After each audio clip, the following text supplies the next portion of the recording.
glad to invite you to join us for the first event of Global Ethics Month. Global Ethics Day was created by the Carnegie Commission, and we've decided to make a whole month full of activities related to that. And on our website at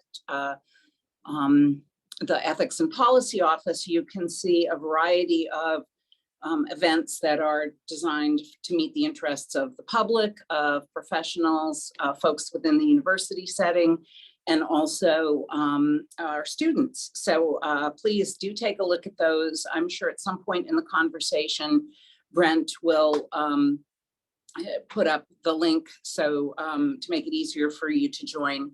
But in the meantime, I really look forward to talking with you about this topic. And many of you know me from my work in social work, my work in moral courage, and this whole topic of our responsibilities in the workplace or the classroom and our responsibilities to our colleagues really looms large, I think, these days. And so it's great to have the chance to talk about it.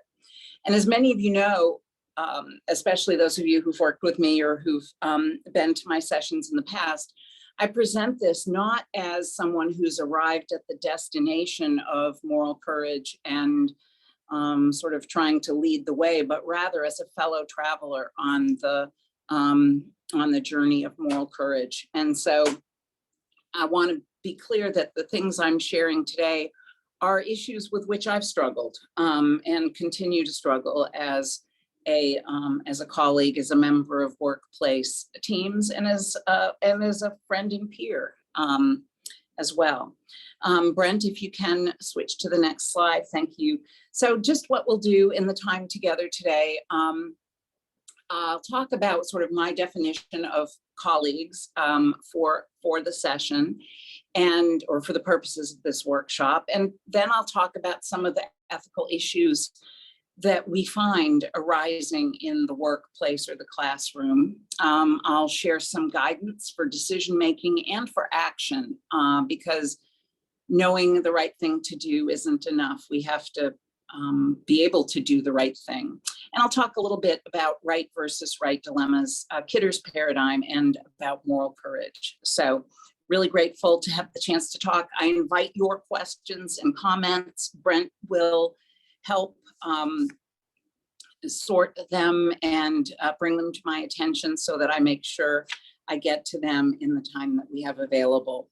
And I always put my contact information on the first slide because my work is made better by your work. So the dilemmas that people experience in their settings require those of us who care about integrity to put our money where our mouth is and to try to figure out how do we help people be their best selves in the workplace. I was reading a book recently called The Conscience Code, and it's written by a business school professor. And part of the inspiration for it, in addition to current events, was seeing people in his classes who he refers to as ethics refugees, meaning people whose workplace experiences diminished them and disillusioned them and drove them back to graduate school or to new careers or fields or workplaces. And so his book is Shell's book called Conscience Code is very relevant for our conversation today. So Brent, if you'll go to the next slide. So what do I mean when I say colleagues? I have I don't know that there could be a broader definition because I really mean a 360-degree definition, and I mean everyone. So when we think about peers, and today's talk is sort of focused on academic settings, but it certainly could apply much more broadly to NGOs or public corporate workplaces. When I talk about peers, I'm talking about classmates, and that could also mean for students, could be dorm mates, sorority or fraternity affiliations, etc. Certainly, it refers to co-workers. It could refer to co-authors, who may be people who are on our research teams, but they may or may not be in our actual physical work setting. And then it can also refer to fellow professionals, meaning people that are in other disciplines at our own universities, or people who are at other universities, but in our same discipline. So peers can be very broad. And then kind of getting to the 360-degree part, it refers to supervisees, the people, it could be trainees, students, the people that we are empowered or assigned to mentor or educate or administer in their workplaces. And then also to our supervisors. So the whole issue of managing up, or what Ira Chaliff would call courageous followership. So really think about 360 degree, and supervisors could be mentors or other people that are that have more authority or positional power perhaps than we do. And I will just say, of this list, supervisees is really in some ways the easiest or the most direct when it comes to our ethical responsibilities, because as supervisors, as faculty, as managers, we're expected, empowered, encouraged to provide guidance, and that can be guidance into how to do the jobs, how to perform in the classroom, how to navigate the organization. And then, so in those ways, you could almost see ethical feedback being part of that role. But the other roles, the responsibility of is a little bit more ambiguous, hence the title of the talk, Am I My Colleague's Keeper? Okay, the next slide, thanks. So just a couple of slides that try to enumerate the different forms of ethical issues that may come up in workplace or classroom. Things that we may be bystanders to, we may be part of the chain of record keeping where things are being done, we may observe issues, or we may be the people who are subject of the comments or the pressures, etc. So our relationship to these issues can vary. When I'm talking about ethics in the workplace or classroom, the issues that might arise could involve falsifying or distorting records, falsifying or distorting research findings, billing. A variety of misuses of power can constitute these ethical issues. People in power asking for favors that are not part of the routine responsibility, and the favors could be, can you give me a ride to the airport? Can you house sit for me? Can you feed my pets? Can you run these errands for me? Help my kid with his homework? To be clear, just on this first one, we may ask friends for favors all the time. The implication in this is that there's a power dynamic that makes it difficult for the person being asked to do those things, makes it difficult for them to resist, to say, no, sorry, I'm booked, I can't take you to the airport, right? It's not convenient for me to feed your pets for a week. That there's a power dynamic at play. The other way to tell if that's the case is whether the situation could be reciprocal. In other words, if I'm asked to do a favor for someone, am I comfortable asking them for a reciprocal favor in the future? another ride to the airport, etc. And if there's discomfort in having that request go the other way, there's a sign that a power dynamic is at play. Other misuses of power include taking credit, not just theft of ideas, but taking credit for product such as a report or executive summary or a grant, giving pressure to buy products, attend events, submit nominations. So buy products, pressure to buy popcorn from the coworker's son's Boy Scout troop, or buy tickets to a fundraiser that the colleague is on the board of that organization. The submitting nominations, when I've been given this example, the person that's been asked to nominate their leader, their manager for the award, the feeling has been that one of pressure and being asked to do something one wouldn't do otherwise. So one of the people who talked to me about this said, I want to make a nomination for this award, but this isn't the person I would nominate. And yet they're saying, will you nominate me for this? So again, the through thread in all of these is that they're misuses of a power relationship, whether it's a hierarchical power relationship or having the power over someone's future, such as being someone's doctoral advisor.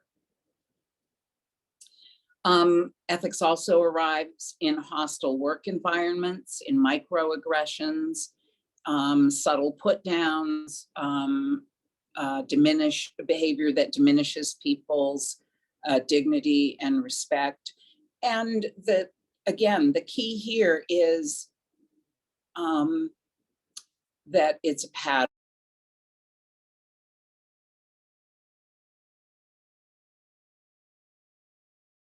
Receives the microaggression can't say, I'm uncomfortable with that, or what you just said feels like a put down. We all have to navigate our spaces and our relationships and learn how to be with each other. But in a work environment where someone can't state their own how something hits them is a sign of sort of the more common ethical issue. Certainly sexual exploitation, sexual harassment, stalking,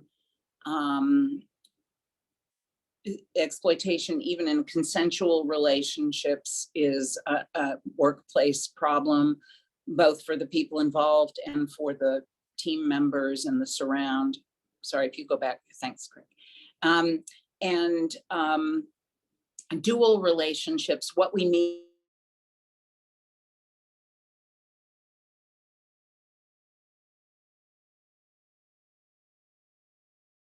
are relationships where I work with this person and we also are coaches together on our kids' T-ball club. There's no harm in being in a friendship with coworkers, in a social relationship with coworkers, in other activities outside of work. But those can create conflicts of interest or conflicts of commitment, and can also potentially lead to exploitation. Well, I'll talk more about that in a little bit. And then the last for this slide is that we may become aware of privacy breaches, either individual privacy breaches where people share information about others that they shouldn't share. There can be organizational privacy breaches, computer, electronic breaches, and also about patients, especially patients who are well-known or in the news, other kinds of ways, other kinds of inappropriate disclosures about work-based material. Particularly in this case, I'm talking about healthcare, though it needn't be only that. Okay, the next slide. So as if that's not enough, some other ethics that we may see in the workplace or the classroom. Substance use. We may not know what substance or what use, but we may be concerned about someone's addiction or abuse of substances. We may also know about, may also be criminal behavior, either associated with the substance use or other kinds of activities. Cheating and plagiarism, and it could be a network of cheating, it could be a pattern, it could be corner cutting. I think that item's pretty straightforward. But let me use that one actually to just make a point. The plagiarism is unethical. It's against the honor code. It's a violation of our intellectual integrity as an institution. So plagiarizing is wrong. Plagiarizing is not an ethical dilemma, but knowing about plagiarism among colleagues is an ethical dilemma. So it's really important, I think, to not just that here what we're talking about the challenges of ethics in the workplace aren't, oh, do I engage in something unethical? I mean, that could be part. Really, the more common ethical dilemma is knowing something inappropriate is happening and wondering what's our responsibility to do something about it. And cheating and plagiarism are just a really apt example, because we may know those are wrong, we may not engage in them, and yet if they're taking place in our midst, do we have a responsibility to do something? Inappropriate postings in social media. So we may read our friends' Twitter feeds, our colleagues' Twitter feeds, or Facebook posts or blogs, etc., and see something that is either troubling about them and their well-being, troubling statement, and I'll use inappropriate postings as sort of the placeholder here. But I'll give you an example. So there was a case really at the beginning of the ascendancy of Facebook when medical school students were posting on Facebook pictures with their cadavers, their cadavers. The language here is very telling. And they, apparently there was a tradition of taking photos with the cadavers at the onset of pathology, the pathology class. But then with social media, it morphed into posting. I would suggest even the photos themselves are a sign of a lack of dignity and treating that work with gravity, nevertheless. So the question this raises is, if you're a friend of a medical school student who posts that, or you're a administrator in another unit that sees it posted, what's the obligation? What's the ethical thing to do when one sees inappropriate postings? And I will just say as a preview, I've had situations in which I've reached out to the friend, the person who posted something, and said, you might want to rethink this because XYZ, or I'm concerned when I see this, and other people might be too. And often the person has thanked me and taken it down, which doesn't make it go away, but it at least mitigates the damage. But even making that statement to a friend, to someone you care about, and doing it in a caring way can still feel uncomfortable and a bit holier than thou when doing it, when reaching out to someone. So I offer that not to make myself look good, but to acknowledge that these are not, even the low level kind of conversations may not be easy. Another source of ethics involves inappropriate behavior in conferences, at conferences or social settings.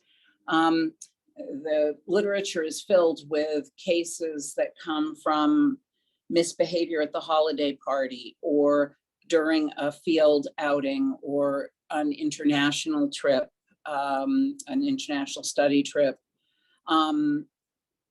And there can be ambiguous rules about what's expected of professionals in settings that are not strictly the workplace setting, and yet those reflect on the person's reputation and the reputation of the institution regardless. So persistent incompetence, which is, again, not, the challenge is, as a coworker, observing the performance issues, feeling that nothing is being done about the performance issues, not having the power to manage those, and yet being affected by it because you're part of the same team or the same workplace. Upcharging or upbilling, or and again, observing this happening as a practice without, especially without notification of the person that this procedure, this effort will lead to additional charges. When people misrepresent their credentials or expertise, and it's not just saying I graduated in the top of my class from the University of Georgia, when the person didn't graduate at all, but it can be very subtle. It can be a bit of gilding the lily, gilding the overclaiming on a position or a job role that was not really accurately presenting what the person did.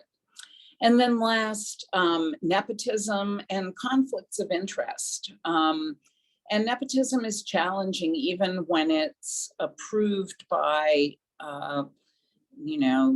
policies and procedures, or when it's transparent.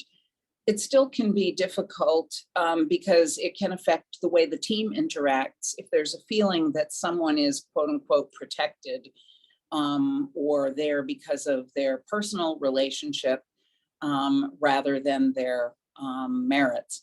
The other, and conflicts of interest can occur when people have those relationships, regardless of whether it fits in the nepotism policy or not. So conflicts of interest of, am I here? Am I constrained from relating to this coworker in this way because they have a particular special relationship, friendship, partnership, business, etc., with the boss or leader?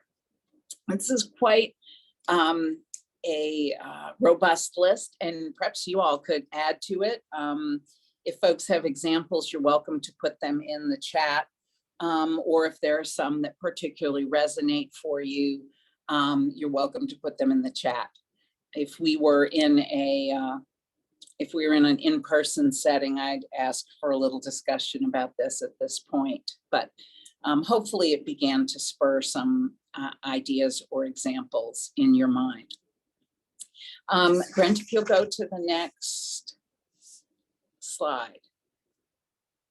So I just have a few slides that talk about these issues as they affect higher ed. This is one of the events that we have planned for Global Ethics is an interview with Paul Pringle about his new book, Bad City, in which he talks about his investigative journalism on the former med school dean at University of Southern California, Carmen Puliafito, who's pictured in the lower right hand corner, and also the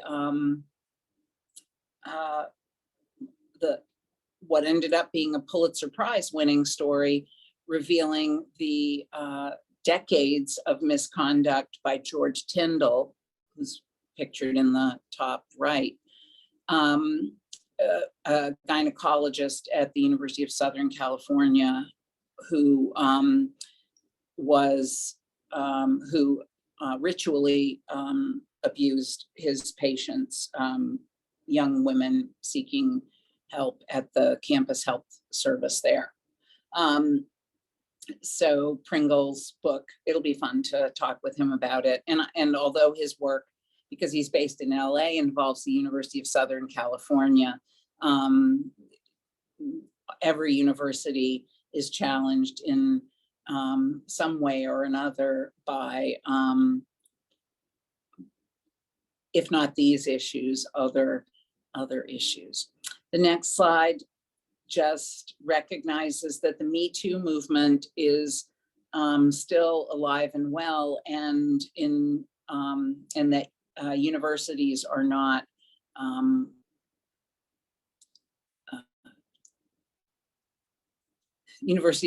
removed from those issues. We're not resistant to those issues. The next slide.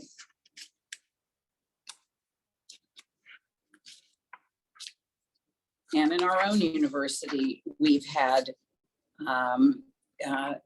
issues of integrity, and those have included, if you'll just go back, Brent, and those have actually, the athletic papers academic scandal actually led to the creation of the office of which I'm the director now. So the next slide. Larry Nasser, the team doctor for USA Gymnastics, but also ritual sexual predator. And you see in this the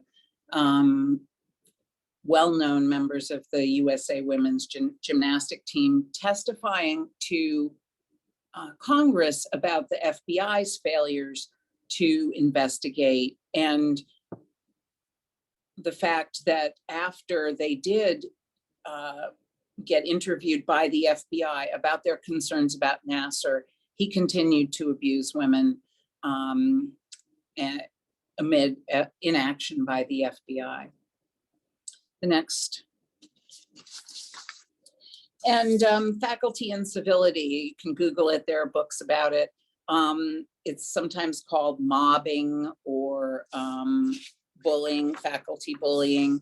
I will say one of the interesting presentations we have coming up on the 24th of October, Mimi Drumright and Peggy,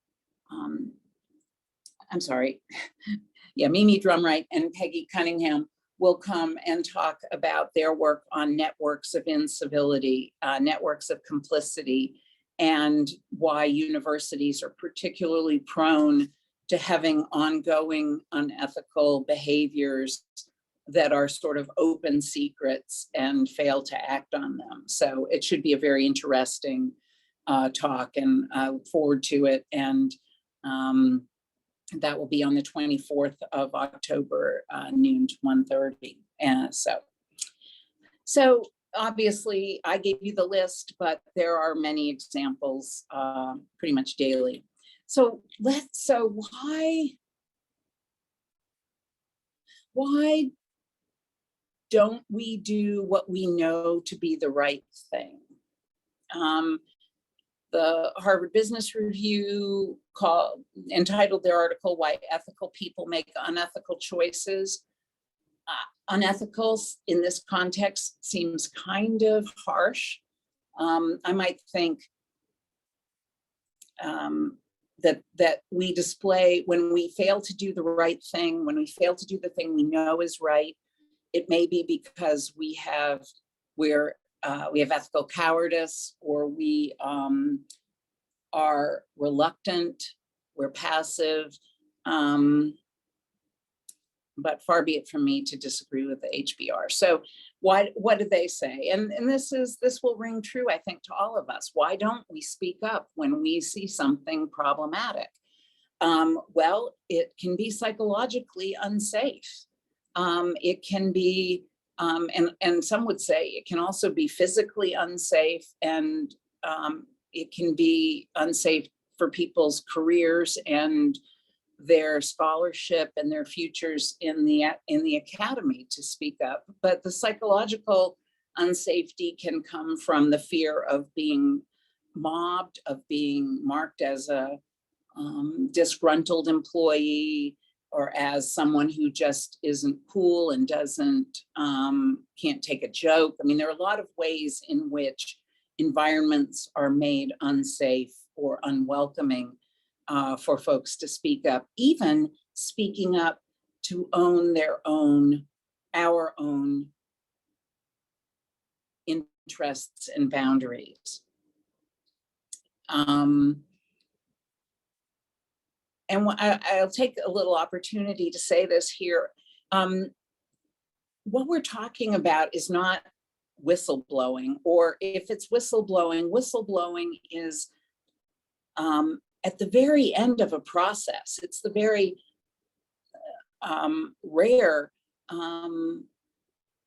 act of someone who has tried a lot of things and found them not to get any traction for change.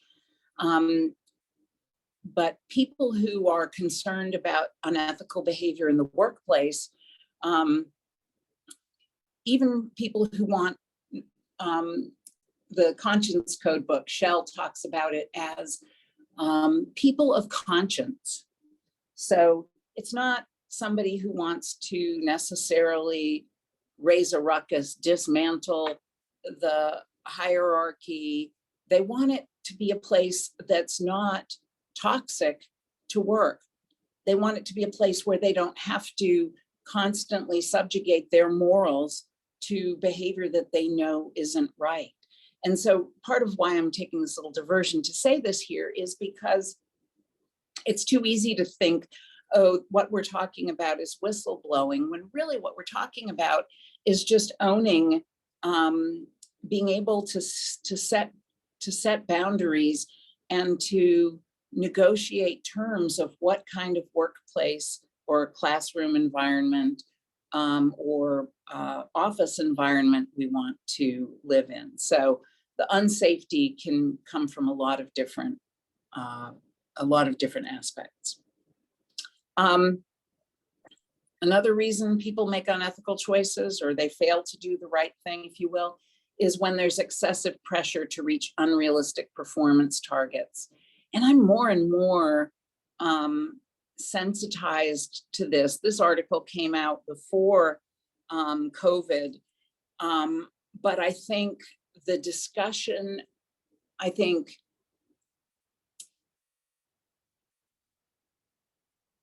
unrealistic performance targets can be how many cars one needs to sell in a month, but it can also be how many publications somebody needs to get for tenure or promotion. It can also be how many student applications a person has to review. The pressure and the pressure to do more with less is across all kinds of industries, including academia. And I would say what we're seeing about the great resignation or quiet quitting, or people wanting to change lifestyles and not run the rat race anymore. That is a bit of what happens in this space. How do we respond to the excessive pressure? So or the performance targets that happen because someone's doing two jobs because a position hasn't been filled due to the great resignation or to resource issues. There are a lot of things that create unrealistic performance targets and can make it difficult to do the right thing the right way. I was just in a conversation this morning with a Romanian colleague about community engaged research and how sensitive and time consuming it is to develop meaningful community partnerships, and also how that sensitive, time consuming work is in tension with performance goals in academia. So conflicting goals can provoke a sense of unfairness. So some people may be working toward how much can I get done? It's better to get everything done, even if it's not perfect, than to have it done well and thoroughly. And so the sense of unfairness may be, my colleague never shows up at committee meetings that we have for our department. And that's why they're getting more done than the rest of us who end up showing up and working on curriculum or strategic planning or some such thing. Hopefully that's a helpful example. Another issue about ethics and why we may be challenged to act ethically can be because ethical behavior isn't part of the routine conversation. And I'll lump 4 and 5 together. An ethical culture depends on tone at the top, and tone at the top is not simply, South Building or the system office for those of us in the university. The positive example may be in our own team, in our own unit. And the focus on ethics, the fact of having ethics as part of the conversation, is this the right thing to do? Are we doing it in the right way? How would the subjects of our research react if they knew they were being described in this way in the things that we're writing? I mean, these are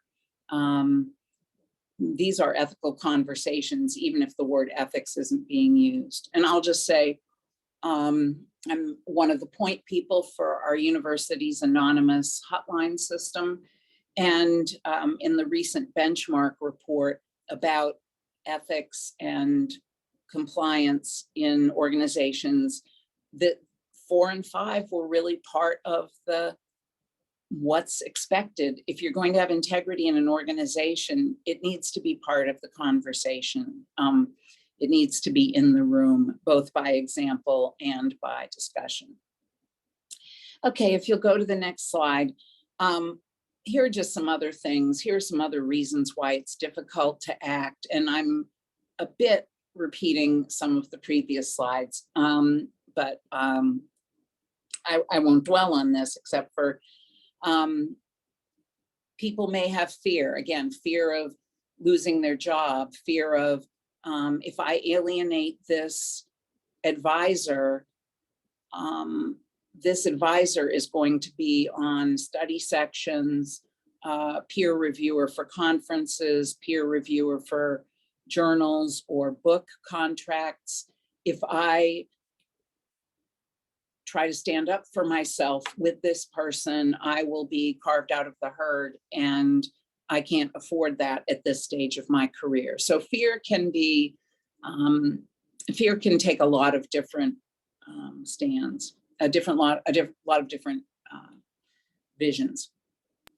And on that Confident. note, we do have a question and answer that has come in. Would you like to take them all at the end, or would you like to take them as they come? Let me take it in at a breaking point. Okay, so Okay, I'll go through this slide and then let's see what I can do. Okay, perfect. thanks, Brent. Sometimes it's difficult for us to act because of the confidentiality of sources. We may know something as part of a hearing, as part of a performance or disciplinary process. And we may think other people would benefit by knowing, but we may not be at liberty to say.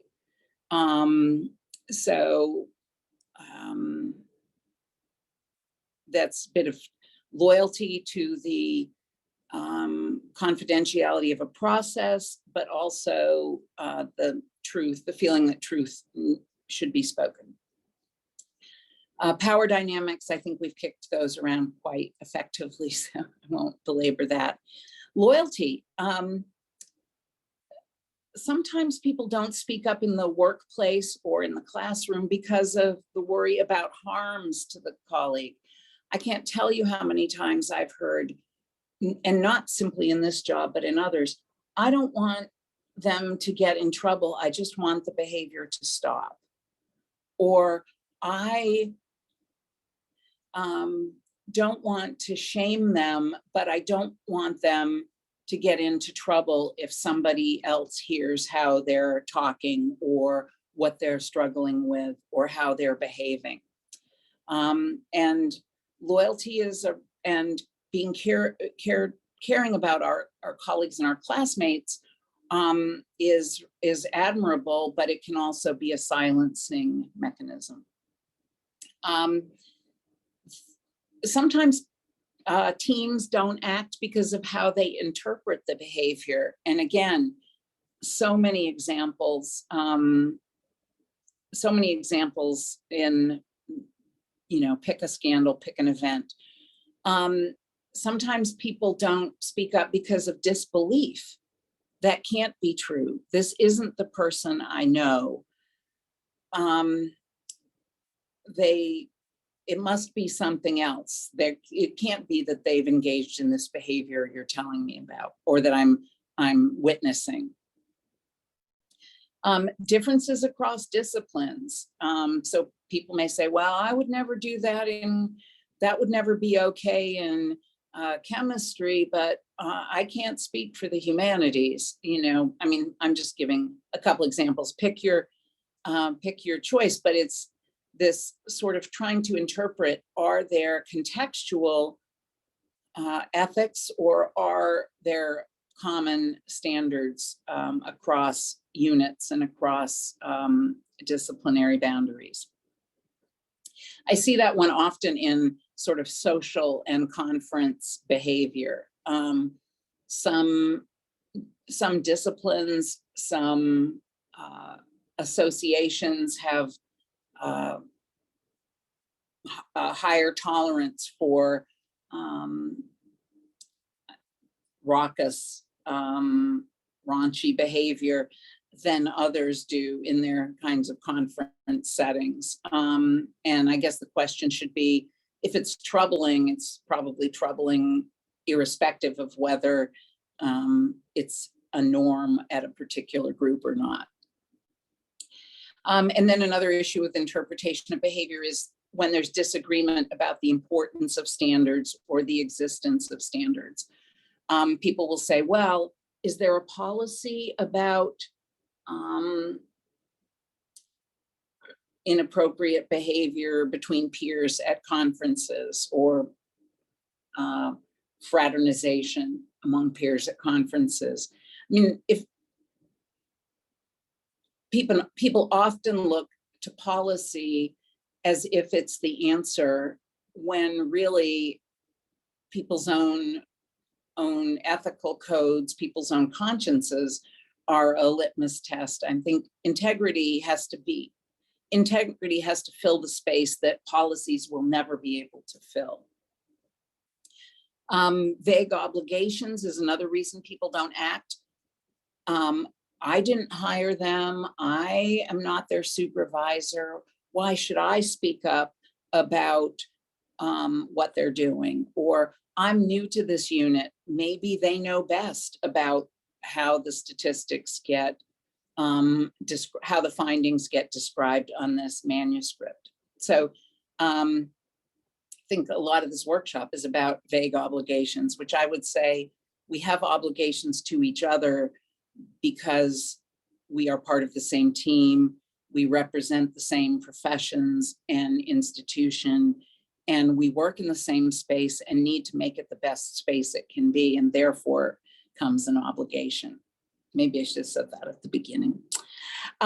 Sometimes our objectives are unclear or at odds. So people who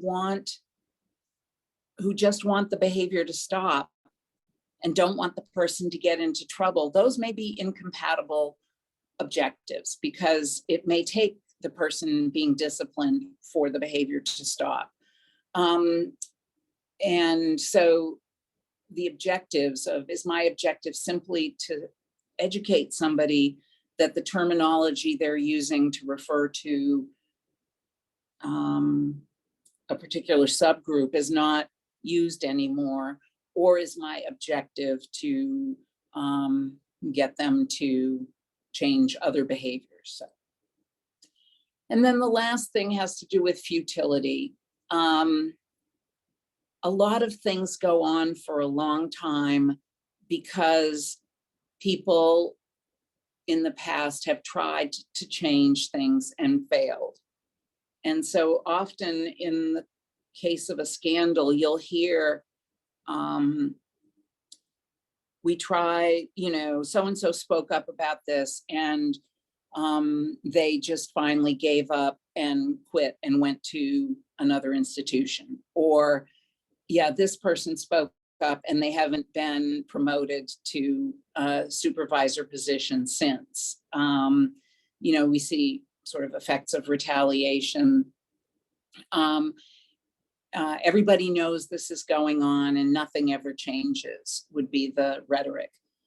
In the Bad City book, the case of George Tyndall, the gynecologist, it's painful to read, not only because of his behaviors, but of the staff in the clinic, predominantly women, nurses, physician assistants, etc., tried to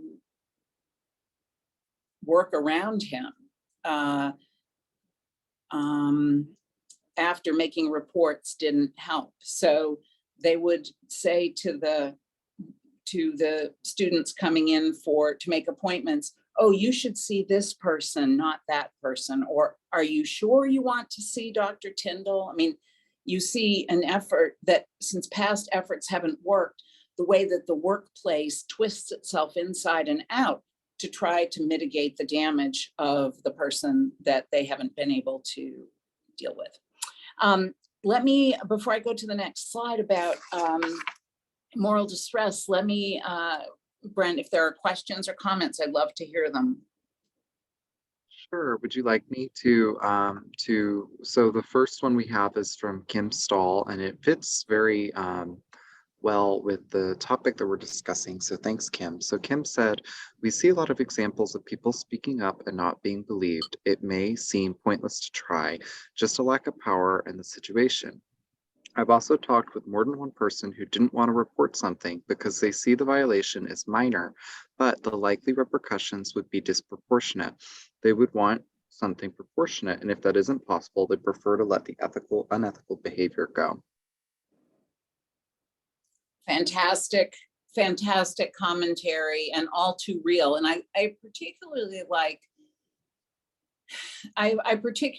like the last part. I don't like it, but I recognize it, and I think that I'll start with the last part of your comment first. I think it's an important part of the conversation, and so it begs the question, why is the response disproportionate? And a couple of the reasons organizational responses are disproportionate are distorted well, I can think of three reasons. One is organizations are more concerned about reputation and risk than they are sort of dealing with the problem. Therefore, there ends up being sort of an excessive, instead of an incremental or restorative approach, there ends up being a retributive approach to an unethical behavior. A restorative justice approach is more work, maybe, is certainly could be riskier. The person could quote unquote reoffend. People could say, oh, yeah, they did this, but still you kept them on the payroll. And yet there's a lot to be said for restorative justice over retributive, sort of going to termination as the first response, or something excessive. Another reason that happens is sort of if all you have is a hammer, everything's a nail. I mean, there's a bit of, we know what tools we have, and sometimes we're more familiar with the disciplinary tools than we are with the conciliatory, the kind of tools that we might take advantage of, such as the ombuds office or other mediation kinds of activities. So attention, and sometimes it's I was about to say performative, and maybe that is the word I mean. I'll say sometimes organizations overreact in order to send a message. Again, it's sort of, it can be unresponsive to the conditions that created the bad behavior in the first place, and it may not send the message the organization wishes to send. So for those of us that are in positions of administration, I do think it's really important to think about how we have incremental responses, what can be solved with coaching versus a disciplinary action, or a progressive discipline rather than ultimate discipline. The other thing I'll say, and Kim, you and I have talked about this, is sometimes people want to create a policy. Oh, we'll just make a policy against that. Well, policies shouldn't take the place of difficult conversations. I mean, sometimes you have to have a difficult conversation about, this isn't how we treat each other here, or this, your anger expressed this way is harming our work environment, and you need to get help in order to kind of return to the workplace. And so I wrote a little piece about this with Jen Daniil. We can use policies as cudgels sometime instead of having processes that are really more interpersonal and healing. And as to your first comment, Kim, I will just say more is caught than taught, right? So what we observe, if we observe that nothing is done, now sometimes things are being done, they're just being done quietly. But if we observe nothing made a difference, or if we observe people being retaliated against for trying to speak up and do the right thing, we are less for that, and that works against having an ethical workplace environment. And I'll say, Kim said in the Q&A window, also, before we go to the other Q&A, policies without exceptions are written blindly to address something that just happened without seeing all of the smaller things they drag into scope. Exactly. Yeah.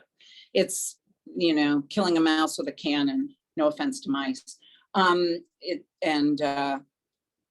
Right, it's short-sighted, but you have to have an environment of trust in which the exceptions, to trust that exceptions are applied appropriately and judiciously and exceptionally, as opposed to they're just a get out of jail free card or a loophole so that the rule doesn't apply to everybody, right? So that's the complexity.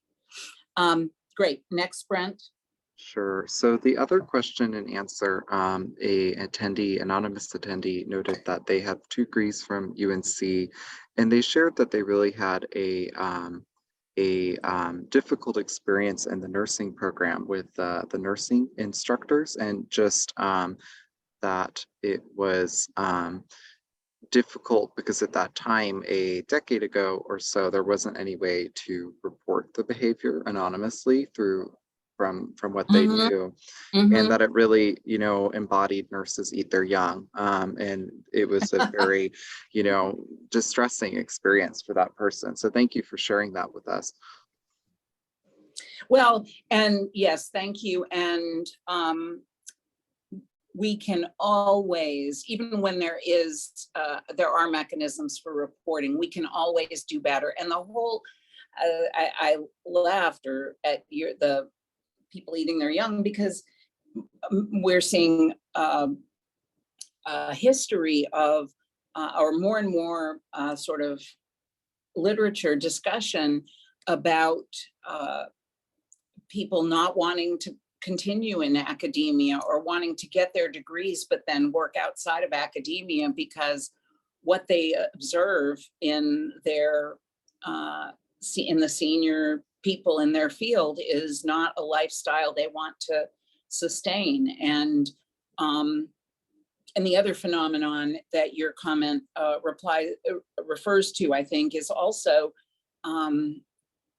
our students and our trainees are collateral damage. When there's a toxic work environment, it's the new people who kind of wandered in without,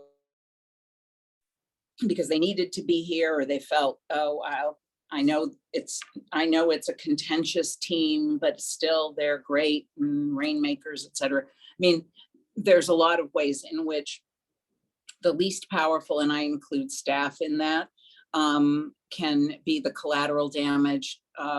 What's the saying? When the elephants fight, the ground suffers. And I think that's another issue about problematic workplaces. So thank you so much. It's a great lead. These are great lead-ins to my next slide, which is about a term that comes out of nursing, actually.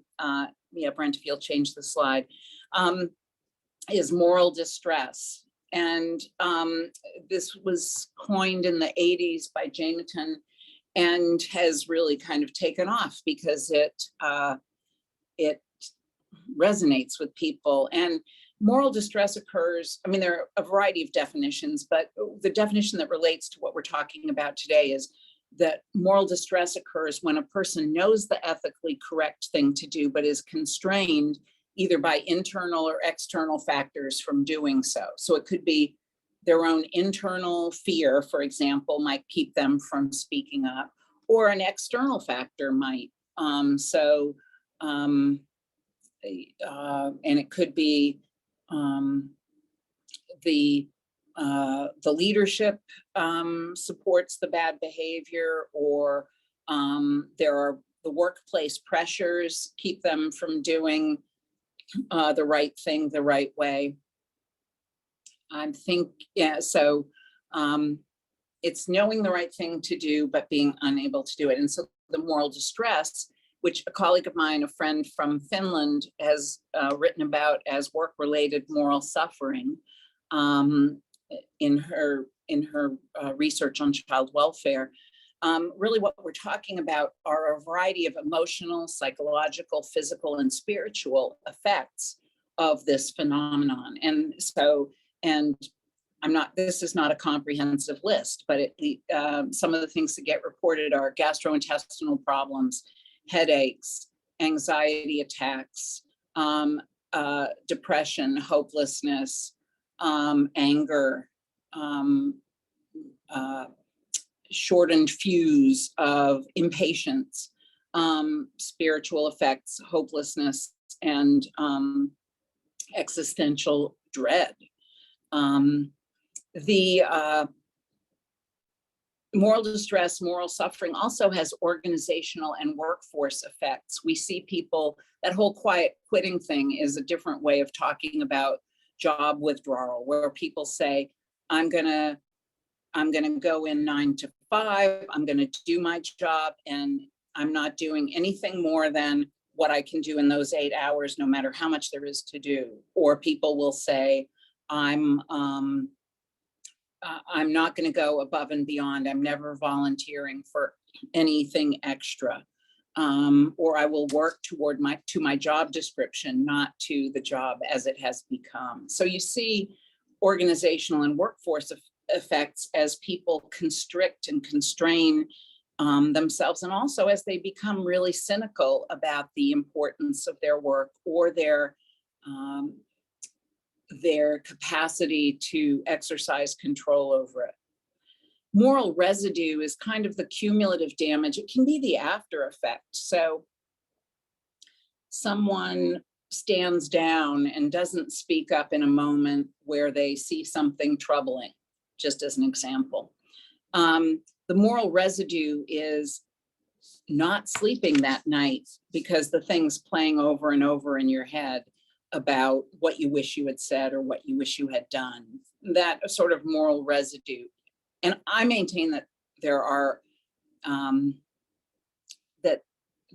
usually opportunities to revisit a situation, to say to somebody, you know, in yesterday's meeting, when you said this, I was uncomfortable about it, but I couldn't put it into words, but I would like for us to find a time to talk about it. That's an example of sort of overcoming the moral residue.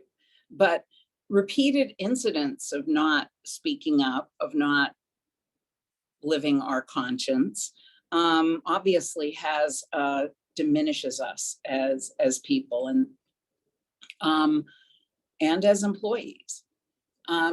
Moral injury is really the sort of the ultimate. It's residue, but it's moral. It creates significant damage and character change, and it results from extreme or ongoing violations of conscience. And so it can be either cumulative or acute. You see the term moral injury being used in military wartime kinds of incidents, but it can be, that's certainly not the only workplace in which, or the only forum in which such things occur. So let me talk now about moral courage. Not an antidote to moral distress, but maybe a counterpoint. So again, when I discovered these concepts, I mean, I didn't discover the concepts. When I read about the concepts that other people had coined, the discovery, having the words for it, being able to name these things was quite transformative for me. So if these are new concepts to you, I hope they're helpful. So moral courage, William Ian Miller has a definition that I like, and I've paraphrased it here. He talks about it as the times that we overcome the fear of shame and humiliation to admit our mistakes, to confess a wrong, reject evil conformity, renounce injustice, or defy immoral or imprudent orders. Actually, that's a quote from Miller in his book on courage, which is fantastic, by the way. And I like his because it recognizes sometimes we have to start with ourselves. We have to say, I lost my temper yesterday. I apologize, and I'm sharing my commitment to do better. Or we should not have done this, and I want to figure out a way to make it right. Those kinds of things. So recognizing that moral courage isn't just being a scold to other people or trying to be the moral conscience of other people, but recognizing our own fallibility and trying to do better. Rush Kidder talks about moral courage as the readiness to endure danger for the sake of principle. And so there's three important parts here. One is it's action based on core values. So it's what are the that we have as a unit, as a team, as an institution? What's my principle?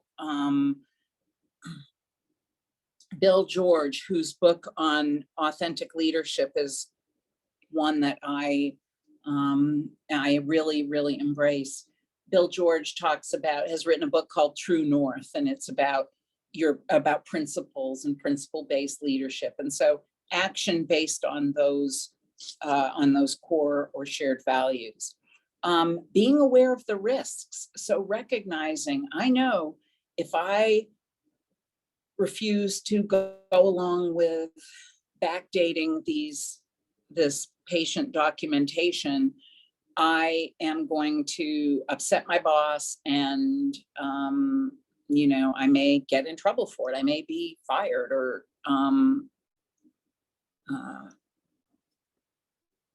retaliated against. So it's an awareness of the risks, but the willingness to endure the necessary hardship in order to stand up for the values.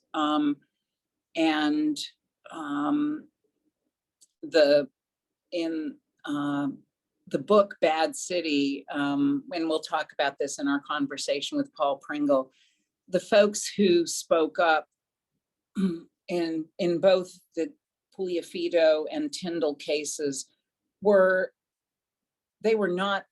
among the least powerful people in the situations, but they were powerfully motivated, sometimes by family histories of exploitation or drug abuse, or alignment with their professional principles that made them say this behavior cannot go unaddressed.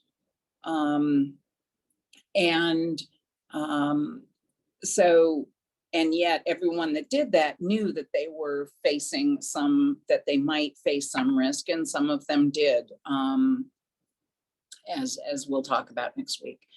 The one thing I'll say about core values is one of the initiatives of our Office of Institutional Integrity is to try to get the university to engage in a conversation where we articulate our shared values. You can find information on the project on our website, also information on what other universities have named as their core values. It's important.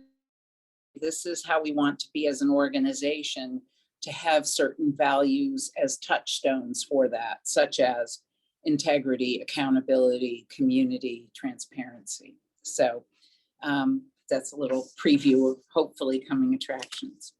If you'll go to the next slide.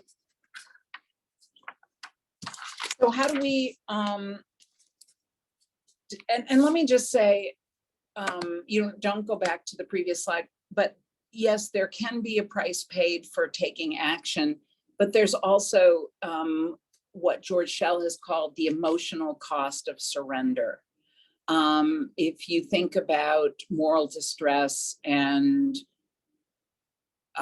moral residue, and about being changed as a person by repeatedly doing what isn't in your core conscience, there's an emotional cost to that too. And a lot of the whistleblowers I've interviewed have said two things: better to have tried to make change and failed than not to have tried at all. And also,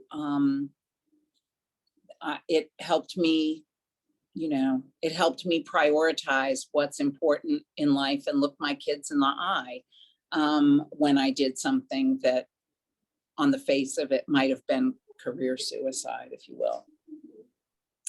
So how do we decide what to do? Just a few options for action.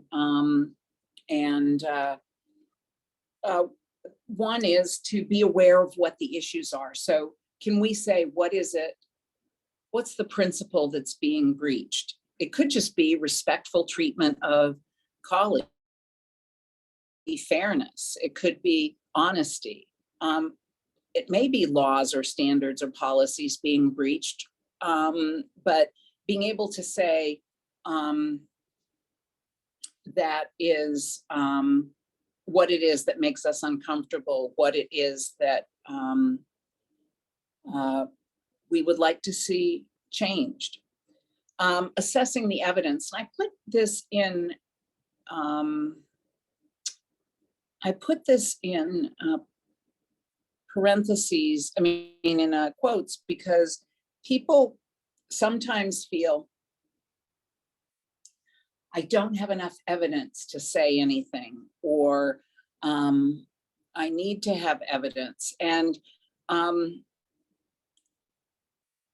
basically what we're asking ourselves in this question is, how do I know that this is a concern? How do I know that this is problematic?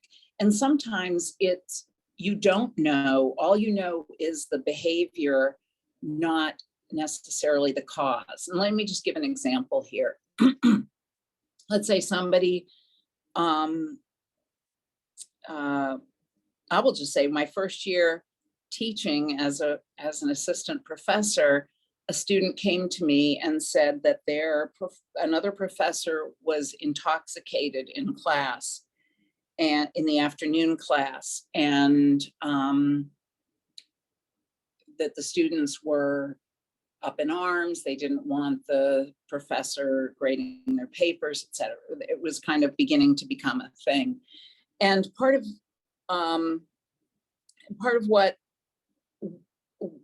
my conversation with the student is to back up of what was it that they were seeing that made them conclude that the professor was intoxicated. And it had to do with some repeating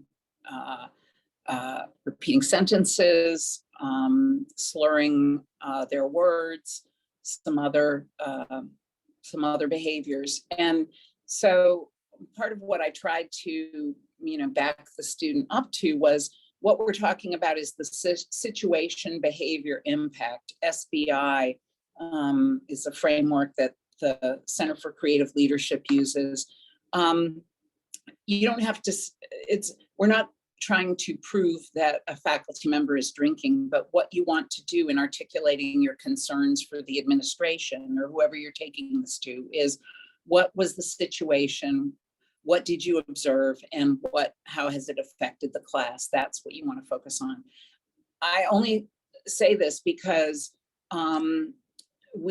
sometimes we feel we get into sort of an analysis paralysis, and instead of just saying, I'm uncomfortable with what was just said here, or I'm not sure what you meant by that, but I think we need to spend a couple minutes and talk about it. Those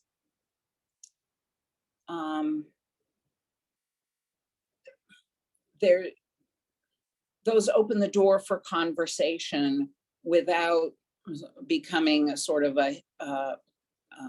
an incident that needs to have, I don't know, it begins to deal with it at the interpersonal level, which I think is where many of these need to start. We want to evaluate our own motives and also our resistance. In other words, am I eager to plunge into this conversation because this person has always gotten on my nerves, or I've had previous incidences with them, and so, yeah, I want to get involved? Or do I not want to get involved because they're a friend, I like them? I mean, the whole point of evaluating our own motives and resistance is to make sure we are living our own integrity in doing this conversation. And then getting consultation. The supervisor may be part of the problem, but a supervisor can be helpful. Colleagues, our professional association, an ad hoc expert, meaning having a situation where we wonder if the person's having cognitive issues, and then talking to someone about what that might be like, how to approach the person, etc. Talking with our ombuds office. And I will just say, the consultation, sometimes when we hear ourselves tell the story, it helps us realize it's significant, it's meaningful, it's something that when you hear the words come out of your mouth, it helps to clarify what the issue is and the fact that it does need to be addressed. And certainly you can consult policies. We have our policy library for all university policies, searchable, a code of conduct if there's one related to the particular issue, research, teaching, etc., or other written sources. I mean, there's very interesting literature on faculty incivility and faculty mobbing, etc. And if you'll just change the slide, Brent, thanks. It's one way to handle it, may be to document it and refer. So we might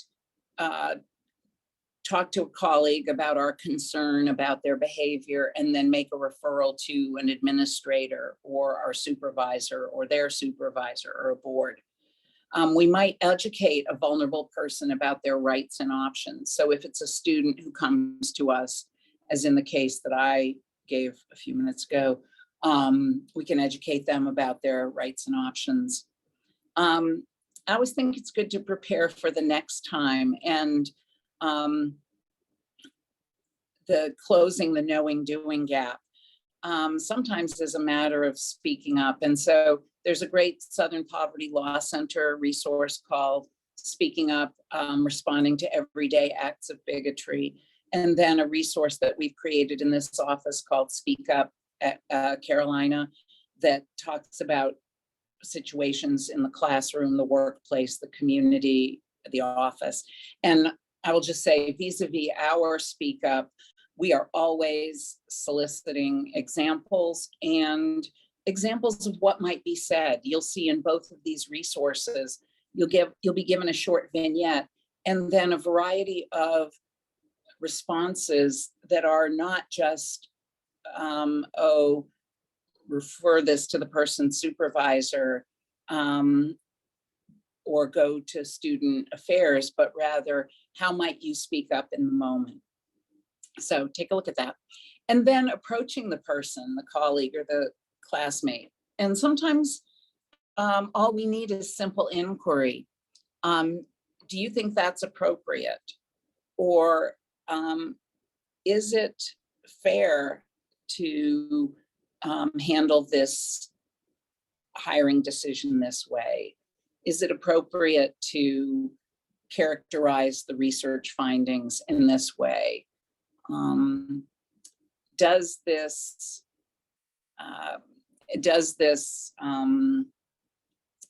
expenditure report really reflect what happened on the trip? So simple inquiry is sometimes a wake-up call, a bit of a conversation starter. Certainly there are great books like Crucial Conversations, Patterson and Grenny, they have a variety of them. I just talked about the SBI as a technique. Expressing our concerns and obligations. You know, there's a lot in our society and our cultures that keeps us from speaking up. Don't be a goody two-shoes. Go along to get along. There's no I in team. Snitches get stitches. Don't be a rat. And we internalize those messages. And some of us just don't want to be a scold and be the, you know, buzzkill of every conversation. But I think part of it is when we express our concerns and obligations, I'm concerned for you. I think if other folks see this social media post, that's problematic and it's not the person I know you to be. Or I'm responsible for the well-being of everyone in this unit, and I can't let your outbursts continue because they're affecting everybody here. So it's not, sometimes we may feel that we're sort of ratting out a person when really you may be doing them an enormous favor by trying to get the help, trying to stop something from becoming a bigger problem or compounding an existing problem. And then also facing the problem together, and this may go a bit to Kim Stahl's approaches. I will go with you to make this report, or I will help find resources that can be helpful for this. So it's not a shaming or dressing down conversation. It's, we all need to work to make this better. So let me just share a couple of closing comments, and then I'll take any other follow-up. If you'll go to the Trachtenberg, go back for a second. So this Trachtenberg and Calver's comment, this came from an article about what university presidents can do about the Penn State example, how the Penn State scandal affects university presidents. And I like this quote: "A conspiracy of silence, either by trying to establish plausible deniability or simply looking the other way, demeans the core values of an academic enterprise." And the next, this first quote is so powerful to me, in part because the whistleblowers that I interview will often say that the isolation that they feel about having spoken up is harder than the speaking up itself. And so this Martin Luther King Jr. quote, "In the end, we will remember not the words of our enemies, but the silence of our friends." And then Robert Kennedy, this passionate appeal to the ways that turning our heads or ignoring the things around us strikes a blow against freedom and decency and justice. And I will say, research on ethics shows that people are about as ethical as the people around them. And the point is, the better you are, the better other people are. And so it may feel isolating and alone, but it also may help build an organizational culture where people can have difficult conversations in the knowledge that they're all trying to move the unit in a positive direction. And then no softer pillow than a clear conscience, said the insomniac. Great. So thank you. Brent, if you'll go from the slide. I know we're at the end time. I really appreciate everyone making the time to attend. We're recording this because we're going to be working on developing a menu of available resources for folks. So I hope you found it helpful. I hope you join us for other events this month. And I hope you engage with me and the folks I work with, and we can help make this as good a place to work as it possibly can be. So thanks so much. Take care.